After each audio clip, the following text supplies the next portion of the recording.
इससे आप संतुष्ट हैं? सब नहीं, इससे बिल्कुल संतुष्ट नहीं है कि सरकारी स्कूल में और प्राइवेट स्कूल में एक शिक्षा होना चाहिए, एक जैसी। जब तक हमारे प्रदेश में, देश में एक जैसी शिक्षा नहीं होगी, तब तक देश की गरीबी दूर हो ही नहीं सकती है।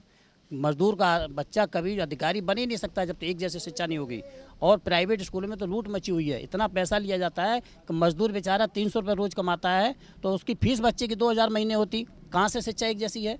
जब तक एक जैसी शिक्षा नहीं होगी, तब तक हमारे प्रदेश का, देश का कभी कल्याण हो ही नहीं सकता, गरीबी दूर हो ही नहीं सकती, भ्रष्टाचार खत्म हो ही नहीं सकता है। तो नई सरकार से आप क्या डिमांड नई सरकार से ये उम्मीद करते हैं कि शिक्षा एक जैसी हो, तो हमारे बिल्कुल गरीब का जो बच्चा है वो भी आगे बढ़ सके।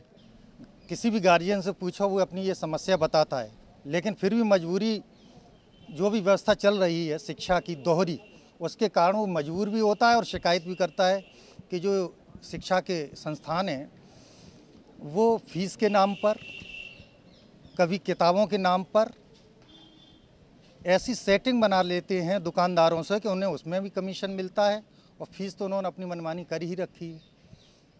अच्छा, चूँकि सरकारी स्कूलों में व्यवस्था पढ़ाई की ठीक है नहीं, गार्जियन सोचता है हम अच्छे स्कूल में पढ़ाएं, वहाँ वो शिक्षा के संस्थान नहीं, उन्हें शिक्षा की दुकानें कहना ज़्यादा अच्छा होगा। देखिए, योगी जी की सरकार बनी है, बहुत सारे वो ऐसे कदम उठा रहे हैं जिसको जनता स्वीकार कर रही है, पसंद कर रही है। बहुत बड़ा कदम ये भी होगा जनहित में, अगर योगी सरकार समान शिक्षा नीति को लागू करे। जैसा कि एक बार एक कोर्ट ने भी आदेश किया था कि जो सरकारी विभागों के अधिकारी कर्मचारी हैं, उनके बच्चे सरकारी स्कूलों में पढ़ें। तो इस पर अभी कोई अमल तो हो नहीं पाया, क्योंकि जब तक सरकार ऐसी कोई नीति न लागू करे तब इसका अमल हो। तो मैं तो योगी सरकार से चाहूँगा कि वो इस तरह का आदेश पारित करें। और हमारा संविधान भी ये कहता है, समानता और समान न्याय की बात करता है। जब तक दोहरी शिक्षा प्रणाली चलेगी, न समानता आएगी, न सबको न्याय मिल पाएगा। नहीं, शिक्षा तो समान होनी चाहिए, सबको समान शिक्षा का अधिकार है। नहीं, संतुष्ट क्या, मतलब हर आदमी के बस की नहीं है। किताबों का इतना कमीशन है, प्राइवेट किताबें लगाई हुई हैं, कहीं कहीं 60-60, 50-50% कमीशन लिया जा रहा है, तो हर गार्जियन तो ऐसे नहीं। अब योगी सरकार से आप क्या मांग करते हैं? जो नई सरकार, नहीं, नई सरकार से तो यही उम्मीद है कि वो समान शिक्षा लागू करे, प्राइवेट और गवर्नमेंट शिक्षा एक ही जैसी हो, एक ही कोर्स हो, और सब नौनिहालों पे वजन ज़्यादा ना पड़े। प्राइवेट स्कूल तो इतना वजन लाद देते हैं बच्चों पे कि बच्चे अपने ही वजन नहीं उठा पाते, ऊपर से इतना बड़ा बैग लाद दिया जाता है। पब्लिक स्कूल या प्राइमरी स्कूल, दोनों को अगर कंपेयर किया जाए तो इतना बोझ अधिक है कि वो उनके गार्जियन को बोझ को झेल नहीं पा रहे हैं।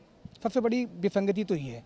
दूसरी सबसे बड़ी विसंगति यह है कि पब्लिक स्कूलों के जो बच्चे आजकल नौनिहाल हैं, मैं समझ रहा हूँ कि वो 80% कुपोषण के शिकार हैं। 80% कुपोषण के शिकार क्यों है? उसकी सबसे बड़ी कारण ये है कि उनका जो टाइम टेबल है वो सुबह 6 बजे होता है, और सुबह 6 बजे इतने छोटे छोटे बच्चे होते हैं कि वो सुबह उनका मलमूत्र साफ नहीं हो पाता है, उनका मल उनका पेट में ही जमा रहता है, जबकि वो घर से पराठे या रोटी की बजाय आमलेट, ब्रेड या पकोड़े इस तरह की जो है ब्रेकफास्ट लेकर जाते हैं, जिससे वो कुपोषण के शिकार होते हैं। मैं चाहता हूं गवर्नमेंट से ये कि वो दोनों स्कूलों को कंपेयर करके इनका टाइम टेबल बराबर करें। 10 बजे से टाइम टेबल से बच्चे आराम से उठ जाएं, मतलब सो के उठ जाएं, आराम से वो फ्रेश होकर के स्कूल में जाएं। पहली बात तो ये है। दूसरी बात ये है कि पोषण की बात आप कर रहे हैं, तो मैं समझ रहा हूँ कि प्राइमरी स्कूल, सरकारी स्कूल की पूरी किताबें लगभग 100 रुपये में आ जाएंगी या 200 रुपये में आ जाएंगी। वही पब्लिक स्कूल की सिर्फ एक किताब की कीमत 300 रुपये से कम नहीं है। उनका झोला देख लीजिए आप, 20 किलो के वजन से कम नहीं होगा।